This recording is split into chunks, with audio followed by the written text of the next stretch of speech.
Birds of the round table. We are back again. It's draft season. We're talking prospects as we do. We've gone through quarterbacks. We've gone through running backs, wide receivers. We are now at the tight ends. I love me some tight ends, as y'all know. And with me to talk about tight ends, we have David at David Neese, PHL. What's going on, bud?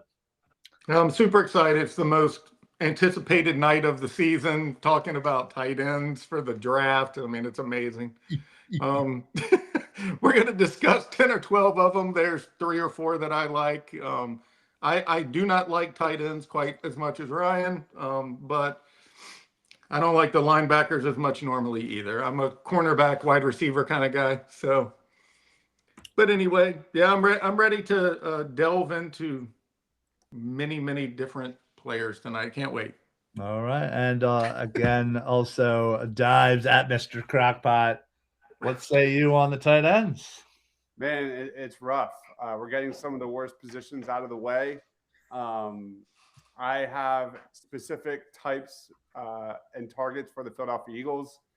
We just went through an entire season of watching Grant Calcaterra fall on his ass over and over and over again. So yeah, I have a list of some guys that I think would be immediate upgrades over him. You got to be physical. You got to be able to hold your own in pass pro and run blocking. There are some intriguing fits, but truly, I think the strength of this class is in that late day 2, day 3 area. Gotcha. Dives even has some college guys on his list too. Yeah, right? Shocking. I thought he was going to go all international program. He tried. Guys. Yeah, I'm sure he did. But yeah, like I said, this is a huge need for the Philadelphia Eagles, as really we have one tight end that's half of a tight end, and Latu, who served more as a fullback during this season. But, you know, as you said, Calcaterra, Dallas Goedert, Granson, they're all not on the roster right now. So we got some tight ends to talk about, whether it be free agency or the draft, and we'll definitely talk about them. So we're going to do our top 10, considering this is such an important need. So no mock draft tonight. We'll be going over our top 10. David, I'll start with you since you love the tight ends so much. Who is your number 10 tight end? Eli Raridan. Did I get that right? Yep. Yeah, Notre Dame. Kudos to me. Yeah. I think he's like 6'6", 248-ish, so somewhere in that range. He's a long contested catch specialist. He flashes, deep ability, red zone ability. I didn't really see much, elite blocking, but he has top end size, catch point skills, making him intriguing mid-round prospect. Like the board says there, his vertical speed. I'm not as big on his blocking, but that's why he's number 10 on my list instead of in the top 5. For my Eagles board, he's kind of like a late round flyer, like 5th to 7th round guy. I don't really try to guess where any of those will go, but yeah, I mean, he's going to be on an NFL roster. If he's your TE 2 or 3, you can probably live with it, but as TE 1, I have higher, loftier players on my list that I would rather see the Eagles end up with. Yeah, absolutely. I know I had him just off my top 10. I had him at 11. Dives, I know you kind of take a different approach, as we like to joke, but did you have Raridan anywhere sniffing your list? Number 4.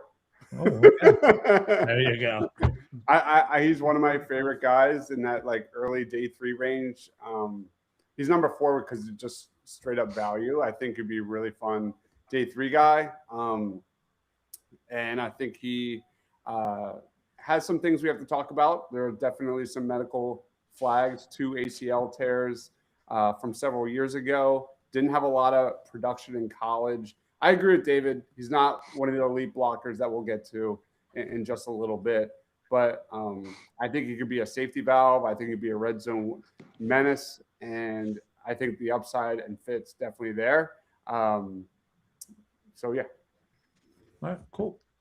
Yeah, no, I think just because this position is something that I could see us double dipping, whether it be free agency, draft. Um, yeah, I like Raritan as a young guy to come in. Could be tight end two, could be tight end three. Again, depending on what they do. But all right, Dives, number 10. Who from Saudi Arabia do you have coming or whatever? Quite honestly, I couldn't find a number 10. So I went with the guy that has, I think, the chance to have some upside, and I'm going Michael Trigg. As I try and share my screen here. But Michael Trigg, I mean, in terms of athleticism, in terms of wingspan, tools, all that stuff, it's all there. 17 missed tackle forced. He's a guy that can get into the open field and make defenders miss.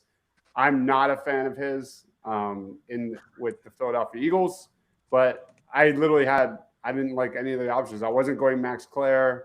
I need physicality at this position, and his upside is the reason why he's in my number 10. Yeah, actually, I had him at number 4. I think he's certainly a project, but I kind of like the upside of him and kind of more of a tight end 2, even tight end 3. Again, if you go in and get like a vet to be tight end, tight end 2, this guy can kind of learn. Got again, in my opinion, huge potential. Got raw skills, but again, just needs to be molded. A little bit to be NFL ready. So, all right, my number 10. And I'm sure I'm going to butcher his name, even though I just said it before our start of our show. From University of Houston, Tanner Koziel, right? Did I say that right? Koziel? Yeah. Koziel? Okay.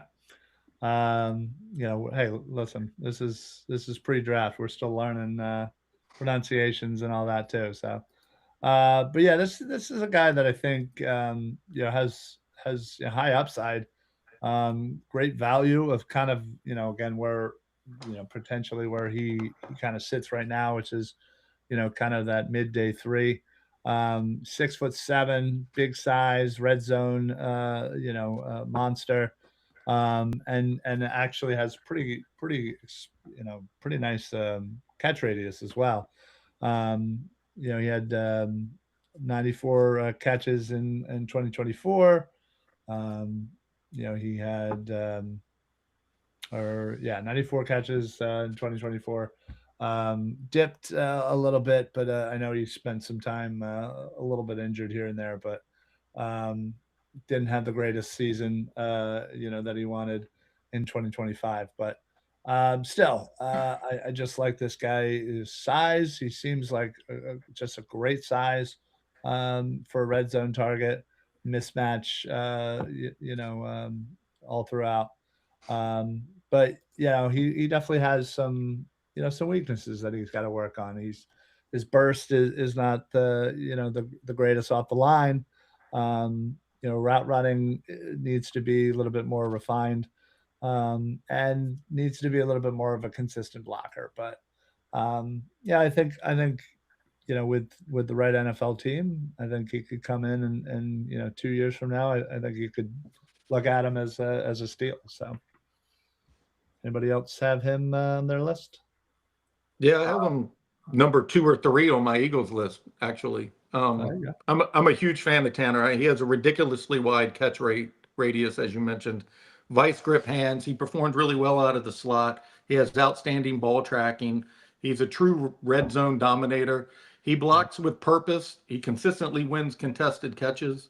I have him in my top 100 players overall. I mean, I am a huge fan of him. I am gambling more on traits and projection. I understand that, but yeah, his inline may be a project, but overall, I think he's really good. I think I have him 4th or 5th overall, but he's 2 or 3 on my Eagles board. I think he's a really good target around pick 100. Nice. Dives, any I screwed up my rankings. I actually had him number 7, but I doubled up my numbers, and I don't know how to count. Clearly, I need to go back to kindergarten. Okay. But yeah, I do like him and his fit with the Eagles. I think he's like everyone just said. He should definitely be on the list. All right. Very cool.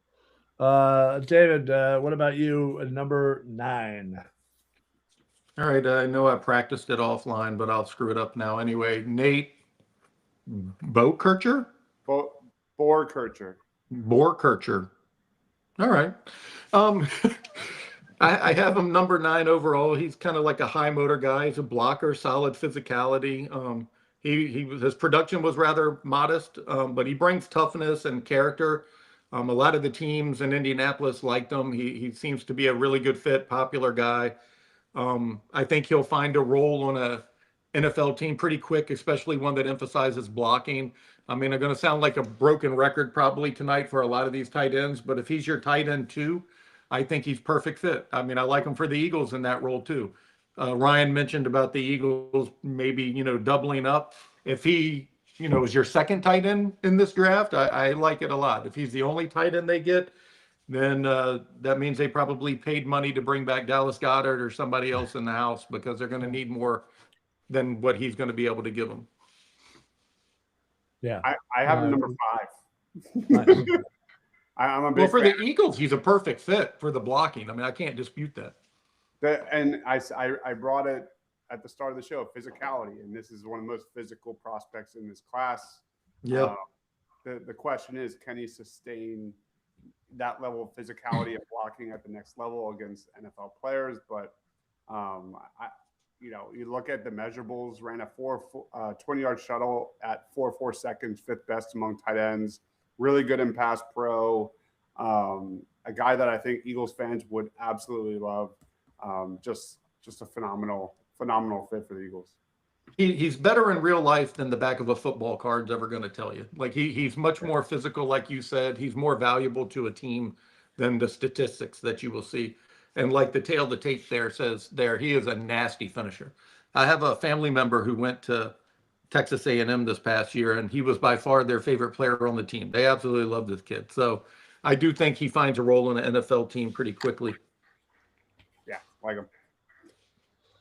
Very cool. Very cool. Dibes, who is your number? I don't know what number 9 for you, but I guess number 9. Number 7C. Yeah. Number 9, I'm going a little out of left field here because that's what I do. Like, I love finding these guys that are not talked about enough. Let's go Marlon Klein out of Michigan. Michigan kind of pumps out these guys a little bit. Really good size, really good athleticism, 6'6", 250. Really good PFF pass block grade. And I think a guy that is just scratching the surface of his potential. I like his combination of upside and projected selection value, day 3. He showed off elite athleticism at the combine, 4.61 40-yard dash, which was faster than Colston Loveland, who ran a 4.71 last year, at 36 inches in the vert, 9'9" broad jump, not great, but a guy that has all the physical tools in the shed, top-notch football IQ, good hands. And, I'm just going to throw it out there. A.J. Barner was a guy that didn't have a lot of production at Michigan, and given everything the Michigan offenses have dealt with over the last several years, A.J. Barner went 4th round, only had 249 yards at Michigan during his last year, just won a Super Bowl, 52 catches, 519 yards, and 6 touchdowns. So I'm really intrigued that we have yet to see the best of Marlon Klein. Yeah, he was I think 12 or 13 on my list, but yeah, he's certainly somebody that I could see, carving out a niche in the NFL for sure. All right. I guess I will go with my number 9. I had Sam Roush. Yes. I admittedly don't know a lot about him, and that's certainly something that I plan on fixing. But from again what I've seen through tapes and at the combine, he tested really well at the combine for somebody of his size. He's 267, 96th percentile invert, broad jump, and in fact had the best vertical of anybody of his size by I think almost 4.5 inches, which is pretty crazy for somebody over 265 pounds. But has a really high athleticism score. And just again, you can see for somebody his size, he's a rare athletic talent. But I think ultimately, I think he's got a great mix of pass catching ability, blocking ability. Doesn't shy away from getting dirty and getting in the blocking lanes. Kind of does his role there.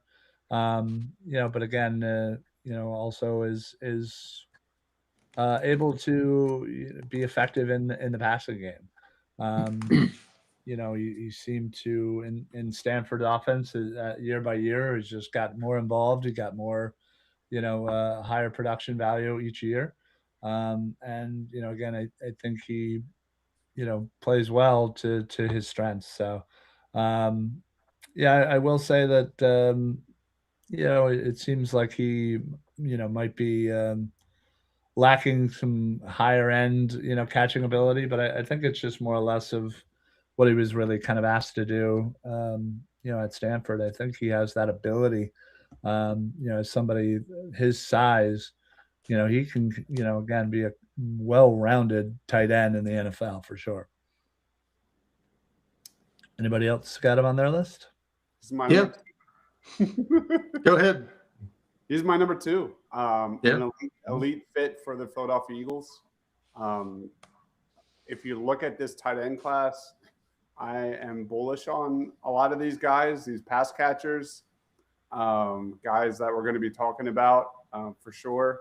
But Sam Roush has the combination of run blocking and pass catching that I think can be a true tight end 1. And I don't think there are many in this draft that has that upside. And I think Sam Roush does. He's an elite high character prospect, which always attracts Howie Roseman. His scouting combine was absurd. 83rd percentile speed, 93rd percentile broad jump, 84th percentile weight adjusted 3-cone, putting up numbers like Sam Laporta and Darren Waller and Kyle Pitts straight up. And his 38.5-inch vertical jump was the best of any tight end at the combine above 265 pounds by a whopping 4.5 inches. He's also one of the best run blocking tight ends in this class. So if Howie Roseman does decide to go tight end on day 1 or day 2, this is my favorite play for the Philadelphia Eagles right now, especially in that round 2 or round 3 area, because I think he is exactly what they are looking for. Well, I will say it's rare when this happens. In fact, I can't think of another time, but where I give stats that Dibes repeats unknowingly. I literally said the same thing about the over 265 beating by 4.5. Nice. But clearly somebody was paying attention. Watching the signal. I'm kidding. David, what's your thoughts on Roush? Yeah, he's got, really good functional athleticism for his size, the explosive leaping ability. He's big physical tight end with real inline blocking chops, contested catch ability. The scouts, at the combine all mentioned, his balanced skill set and his scheme versatility, how he could fit in. He's often graded slightly behind the top tier talent. Like Dives mentioned, day 1 or 2, he might fall all the way to day 3. He could be a, 4th round guy on a lot of boards. 3rd round is probably, where his value is. But if you're looking for something negative, it's just, can he do it against NFL talent? That's the only question. But because everything else, the size, the athleticism, the blocking chops, all that plays well. Cool. All right, David, we'll stick with you. And what are we up to? Number 8? Yeah. We already discussed him. I didn't mention him, but I had Michael Trigg from Baylor at 8. Okay. He just, noted for his vertical threat traits and big catch radius. I think you guys already mentioned that. Some boards will have him ranked higher than the consensus because of his big playability, despite the mixed production. But I think a lot of teams might have him a little lower than people think for some off-field stuff could come into play regarding his draft value. But yeah, I mean, we already mentioned him, so I can just go straight Oh, to. yeah. No, that's cool. Yeah. Go down. Dodge. Do you have number 8 that's not been mentioned? Number 8 is Justin Jolie out of North Carolina. Jolie. Justin Angelina Jolie. Yep. Another guy I was kind of filling out my top 10, and I don't know, David, are you higher on him than I am? No. All right. No. But yeah, I mean, more of a receiver that you are you? Okay. Yeah, I have him as I think number 5. Okay. I don't have a lot of positives on him. No. I just like I'm obviously I'm a as somebody who likes tight ends and linebackers, as David said. There's a specific type of a tight end that I like, and it's a very offensive a player. Certainly, I do appreciate the well-roundedness, but when a player is showing such strengths in the offensive game, it's hard not to ignore. And he goes up and just his win rate at the catch point is astounding. He's a lot of people have compared him to somebody kind of like a basketball player boxing out for rebounds. It just he's able to utilize his body in a way that just allows him to go up and get these contested catches, if you will. He has separation skills, his hip fluidity and footwork certainly tell that story. And he's able to kind of run through defenders. So he has that just offensive mindset to him. Definitely, his run blocking technique could certainly use a little tweaking, refinement. Sometimes he, is said to, get caught lunging instead of driving, through the contact. And again, he's not the biggest guy, so sometimes bigger linebackers can come off the edge and kind of get neutralize him in that way. But I think those are things that can be worked on, with a little bit of weight and NFL conditioning. I just, again, really do appreciate his offensive skills. So. Yeah, I mean, the offensive side, you nailed it. Strong hands, good receiving ability, good production, multi-phase usage. Probably not a household name like some of the other guys who might be mentioned in a few minutes here, but he's consistent. His run blocking needs a lot of work. Yeah. If the Eagles drafted him and he wore Grant Calcaterra's number, you won't even notice a difference. Oh man! Oh man! That might be the funniest thing I've ever heard in my life. All right, I was waiting for that one. Now we can move on. All right. Where's your mic? Oh, good stuff. All right. I guess what are we? Are we still kind of on number 8 somewhere? No, David, you already did an 8. Dodge, do you have an 8? You already did, right? We already did it. Okay, we already did 8. All right. I have for number 8. I have Mr. Joe Royer from Cincinnati, 6'5", 247. He's certainly more of a offensive playmaker. He's able to run after catch, and has very good athleticism and awareness to adjusting to balls, creates the separation needed. on short to intermediate routes, and really is just kind of a smart football player, and great route discipline as well. Again, as a lot of people will be talked about here, he's still figuring out the blocking portion of it. Consistent, I would say, is probably the best way to say it. Shows the ability, shows the want, but just again, I just think a little bit more focus on that.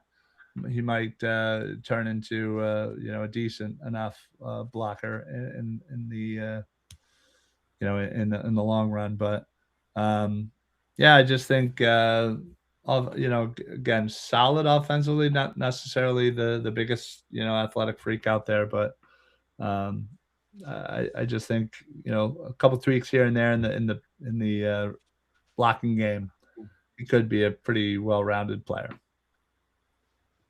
All right. Okay. All right, moving on to number 7, Dibes. Who do you got number 7? Number We've discussed 7. him. No, we didn't. 7B.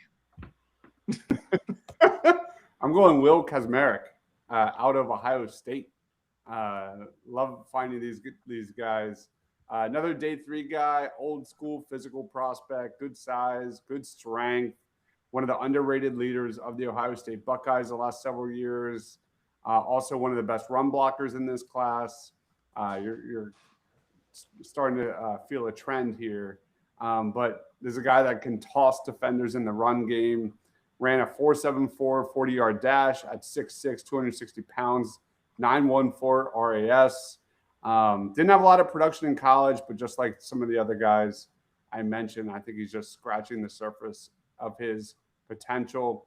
Would be a really fun tight end 2 of the future around that like round 4, round 5 area. Gotcha. All right.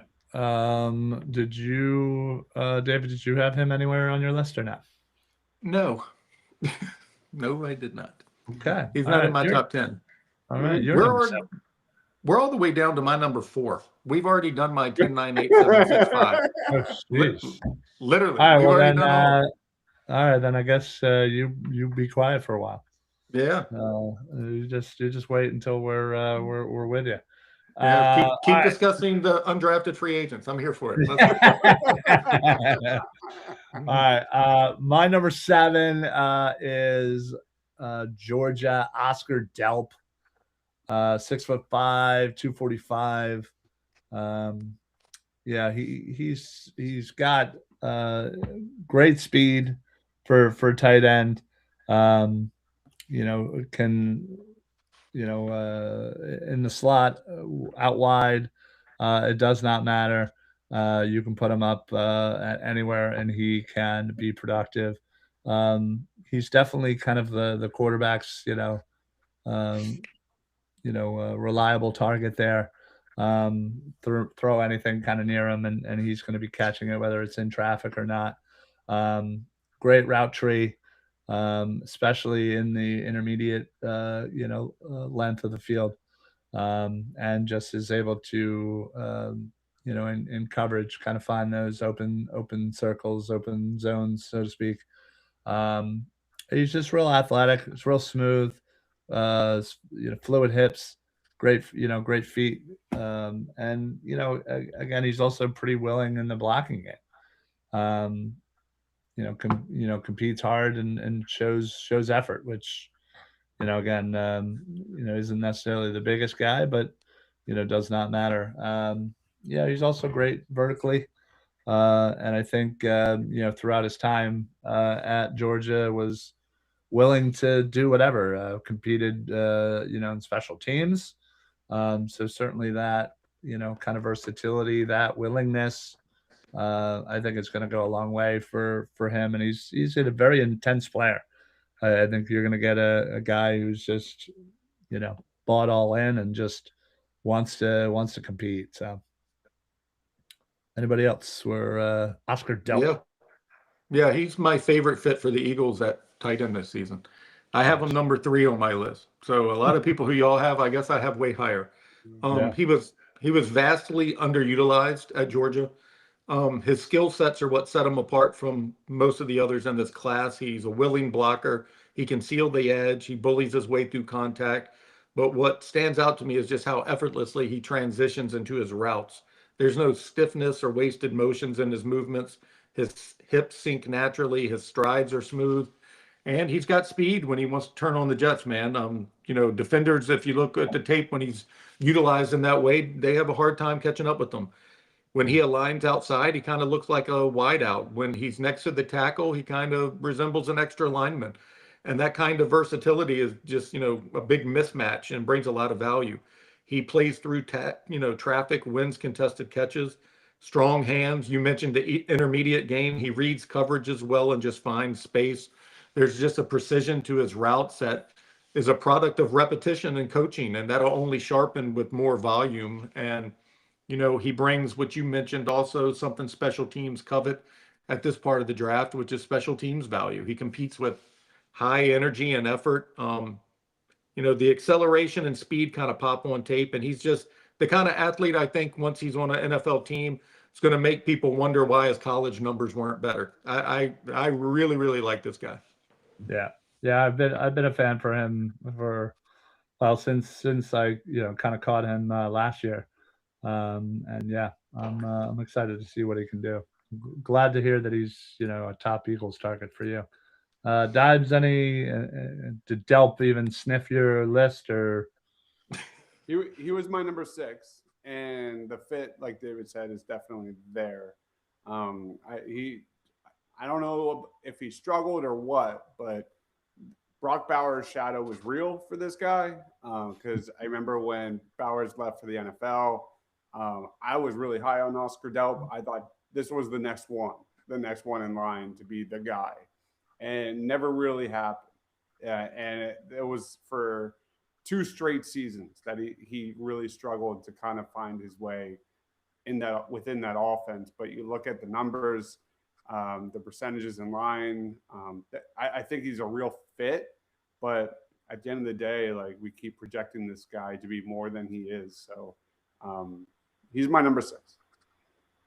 Yeah, he certainly needs to kind of put it all together. And again, maybe, just the simple change of scenery, getting into the NFL and potentially getting into a system that utilizes him could be the breakout that is needed. So, all right, moving on. We took care of another one of David's, so we're even further away from him.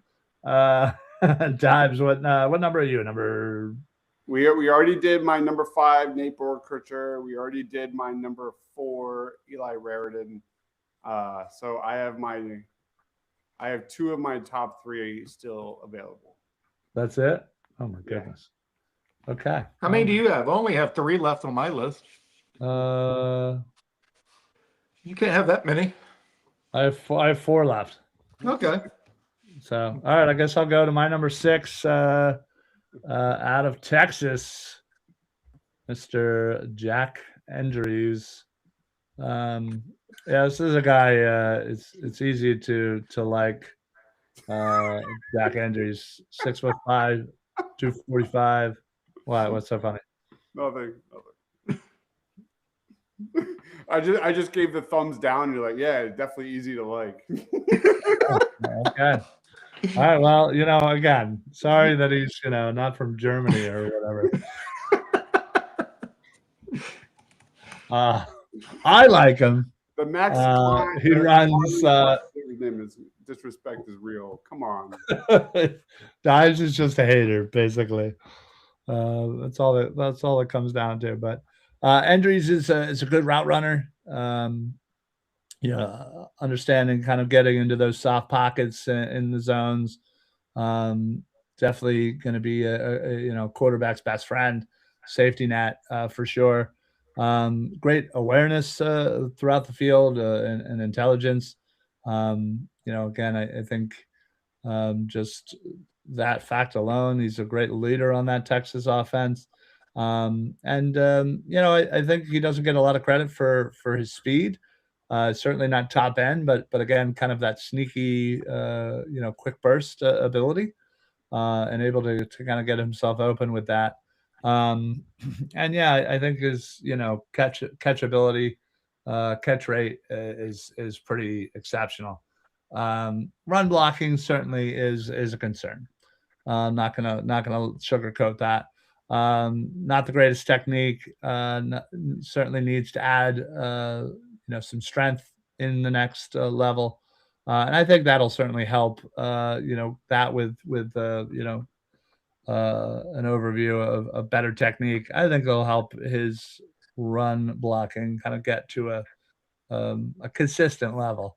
Um, but yeah, I think overall, I think he's a decent tight end that could be tight end two for sure in the next level. But again, I think a couple of little things, right situation and working on a couple of things, I think he could turn himself into a very consistent tight end. So I like him. Yeah, I have him as being more well-rounded as opposed to exuding overwhelming traits. Yeah. He understands zone voids. He finds soft spots, gets down when needed. You mentioned he's quarterback friendly. And coaches love tight ends like that. Like he'll find a team, but because of that reason. He's not a burner, but he is decisive. He's not a mauler, but he's always competing. He engages. He's consistent, shows strong hands in traffic, adjusts to the ball well, doesn't panic when defenders are closing in on him. He just looks like one of these guys who just kind of comfortable catching the ball through contact. And that matters. And that's why NFL teams will like him. And that's why he'll find himself on a roster. But yeah, sure. if you're looking for, high end traits, which is mainly what a lot of us do, like when we're looking at draft players, he's not going to stand out like that. But again, he's very well rounded, and he will find himself on the NFL roster because of that. Yeah, easily. So, all right. Looks like just looking at my list, I am up to my top three. Anybody outside of the top three for you guys? No. Now we're all top three guys now. Yep. All right. Dibes, why don't you give us your number three? Number three, we're going to Eli Stowers, one of the biggest risers in this combine season. Was absolutely dominant. Give me a moment while I pull up his graphic. And I thought about it. As a guy that's not as high on Sadiq, like many are, I think Stowers should be in the same conversation, which is crazy considering I'm seeing some gibberish that Sadiq is like a top 15 prospect. And I wholeheartedly disagree with that. But Eli Stowers, going back to the combine, was absurd. He was a former quarterback, 4.51, second 40-yard dash, 11.3 broad jump, 45 and a half inch vertical leap. Just crazy athlete. And I've always been a big fan of his, with him and Diego Pavia and that Vanderbilt squad. This is a guy that I don't necessarily think he fits the Eagles, but definitely can be a really good receiver in his own right in that role. So I like him quite a bit. And I probably would put him above a guy like Fannin. I would put him above different prospects from last year's draft that I think he's a solid day two guy in the right scheme, just not the Philadelphia Eagles. How dare you speak ill? I think he's a good prospect, but I'm out on him. Okay. All right, David, what are your thoughts on Stowers? Yeah, this is where it comes off the rails. I have Eli Stowers number one in this draft. I think if I had to make a selection at tight end, I would take him over Sadiq. I'll explain about Sadiq. I love it.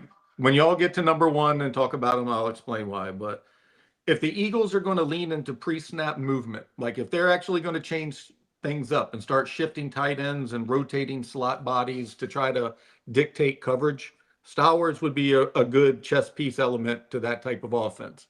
Again, we don't quite know the offense they're going to do, but if they're going to run something like that, I mean, Dives mentioned how explosive he was, including that 45 6.5 vertical, which I think was a record for tight ends, record level at least.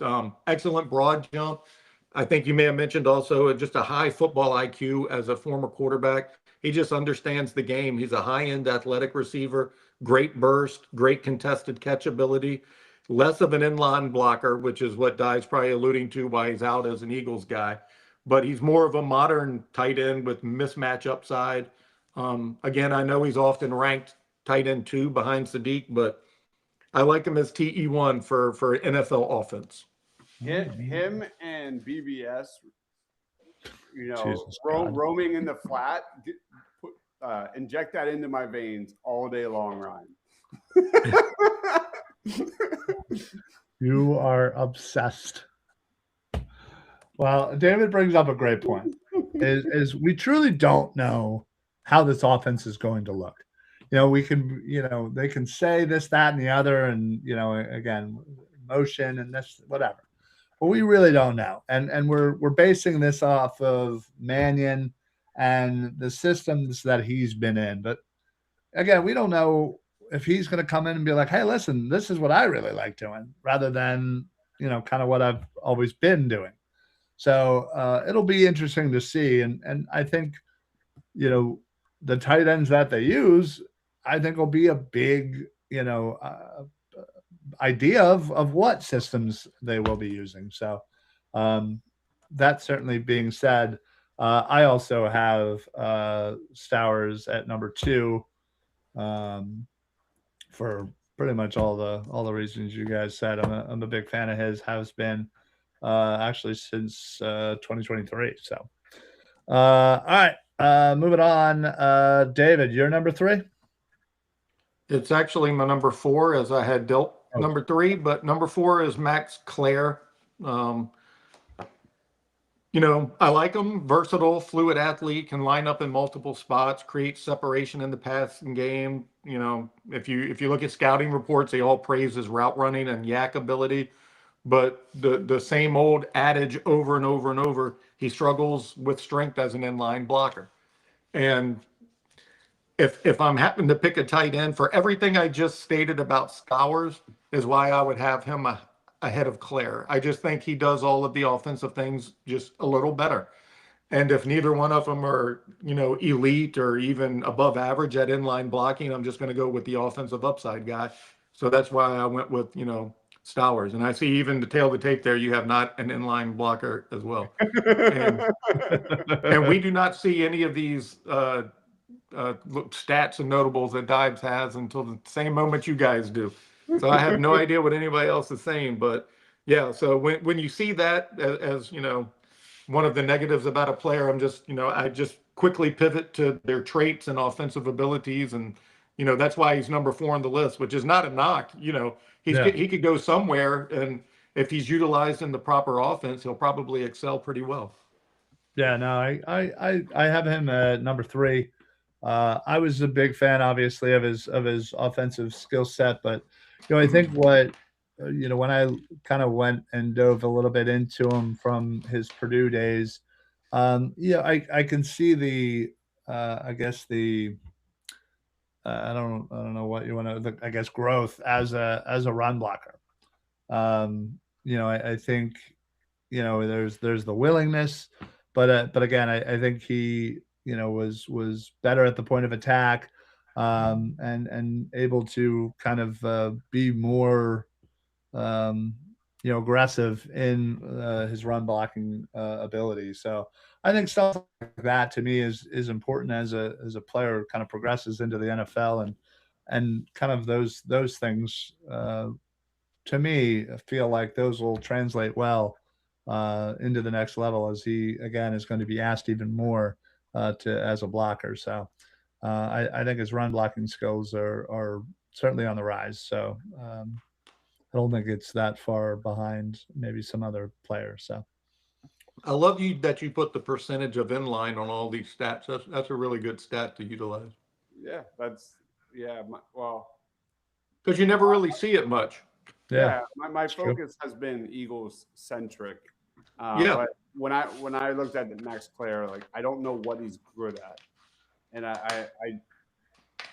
I just had a really hard time. I feel like at the start of the draft process, I was really intrigued, and then I'm just out. So Yeah, Okay. I wouldn't draft him for the Eagles either. I mean, that's not to say, like, again, we have to kind of precursor all of this with, we don't completely know what kind of offense they're going to run. They might not rely on this as much as they have in the past. So yeah, it's hard not to kind of have that mindset of Eagles positional, ideals in our heads because we've known it for however many years. We've had Dallas 5 years. Goedert for however Yeah. many years, and now we're not going to. And we're going to have a completely different offense. Some similarities, sure, but there could be a lot of different things that we may not be truly self-aware at this time. So most of the forefront in my mind is just the trauma of Grand Calcaterra just losing the point of attack 99.9% of the time. Yeah. And just it was a running joke for more than 3/4 of the season. I mean, this was pointed out from, I don't know, week 3 and on, in terms of just predictability, in terms of lack of physicality, and the entire, not just Calcaterra, but the offense. And it was just horrific. It was, so I need guys that can stand their own ground on that line of scrimmage. And that's really why you see a lot of that in these graphics. Yeah. And that wasn't even Grant's fault. It was like trying to put a square peg in a round hole. He's being asked to do something he just can't do. He was a pass catcher. Yeah. I mean, he shouldn't even have been doing that. No. So I don't know. Let's go to number 1 for y'all. Yeah, Dives. Who do you got left? You just got one left, right? Kenyon Sadiq. Yeah. Okay. You wanna bring us home on Sadiq? All right, hold on. Let me get the graphic up. Yeah. Can't wait for you guys to. I'm so glad David went there, because I feel like I've been kind of on my own island thinking the same thing in terms of Stowers and Sadiq being in the same conversation. And only for such an elite athlete, only 8 missed tackles forced. That's absurd. And for an offense that gets the ball out fast, and an offense that knows how to get guys in space into the open field, I just have my concerns. I think he's going to be overdrafted. I'm worried about his frame. He has horrible technique as an end-line blocker. He wasn't even utilized in that role quite a bit. There were games. There was probably more than a handful of games where he wasn't even a blocker. I don't like the tape there, and to ask this guy to hold his own against NFL edge rushers and things like that, it's just not going to happen. He's smaller than Fannin, 6'3", 22nd percentile, 241 pounds, 9th percentile. I don't buy it. And the more I looked into this guy, the more I'm out on him. Yeah, he's my number 1, but anybody taking him in the top 15, top 20 that I'm hearing from a lot of media outlets, it's absurd. He's not even close to being a top tight end prospect compared to previous seasons. And it's a shame too, because I've been wanting a tight end for the Eagles forever, and not forever, but I mean like the last year, because we've seen where this is going with Dallas Goedert. But yeah, right. But for me, I am out on Kenyon Sadiq, and I'm happy someone said it. Good for you, David. Yeah. Well, listen, I think after the combine that Sadiq just had, I can probably safely say that he's probably not going to be sitting there at the Eagles pick at, what are we, 23? So for you two, at least, you guys should at least be happy that we won't have to deal with that. But still, the problem is we need some freaking tight ends. So I don't even think the Eagles met with him there, and they met with a dozen of tight ends there. Now, you could call that posturing, but I don't know. And it's not that I'm out on him. I mean, like Dive said, his athleticism is insane. I Yeah. mean, but he was not an inline blocker during stretches of the season. I mean, it's just hard to see how it translates. I mean, he's a combine standout, a Raz winner, whatever you want to say. You know, Right. he had an astonishing like 4.3940. Is that what he did? I can't quite remember, Yeah. but 4.39. Yeah. fastest ever by a tight end, one of the I fastest. think in the I mean, last 23 years. Yeah. yeah, I mean, elite jumps, validating his speed as a mismatch weapon. You know, he's a dynamic vertical threat. He creates separation, you know, good after the catch, blah, blah, blah. But he is a product, in my opinion, that benefits from the Oregon spread high tempo offense. And they create targets more than he's creating them himself, if that makes sense. And that doesn't exist in the NFL. You know, he needs to be a featured weapon on offense for an NFL offense. And no matter how many changes the Eagles make, it just doesn't seem that's who they'd want to run their offense through. You know, Scott Loeffler isn't there anymore, which is the guy who, you know, basically got Fannin where he is. And, you know, I just don't see that that's you know the route that they're going. It's not that he's not a great athlete. It's not that he couldn't put up 1,000 receiving yards in the NFL, but when you look at teams like the Eagles, they're looking for fits. They're not looking, you know, just for production that you see here and there. And I just think that he's just a big product of that Oregon spread high tempo offense that again just does not exist in the NFL. Yeah. Yeah. I mean, you're not wrong as far as I didn't far mean to as. take all the wind out your sail there, buddy, but Oh no, I mean it's not my wind. I'll admit that you're right that the tight end class is certainly overall not a good one. I think there can be, I think they're some good good late, fit. like Dive said. Yeah, There's good yeah, value between picks 100 or, you know, 100, agreed, 150. agreed. Pick 50. Like if you got him in the second round, yeah, I'm Oh, on well, of board. course, sure, yeah. It's You all know, about value, regardless. It's right. You all know, about that's why I always hate saying anything, you know, that sounds bad about these players because I don't think anything bad about any of them. It's just when you get to the NFL level, so much depends on scheme and fit and targets and how they're sure, gonna, you know, get you open. And you know, there's a million guys who can run fast. Like I always see that at the combine. Like they show a wide receiver, oh, he can run this fast. Oh, a cornerback can run 4.3. How many times a year do they do that? right. It's very, very rare. Like, I mean, you know, if your cornerback is having to run 4.3 speed to track people down all season long, your defense is trash. Like, it's not something you want to see that often. You Yeah, know, running with the receiver, sure. But like we're talking about how rare that speed is, there's not hardly anybody to defend from doing that.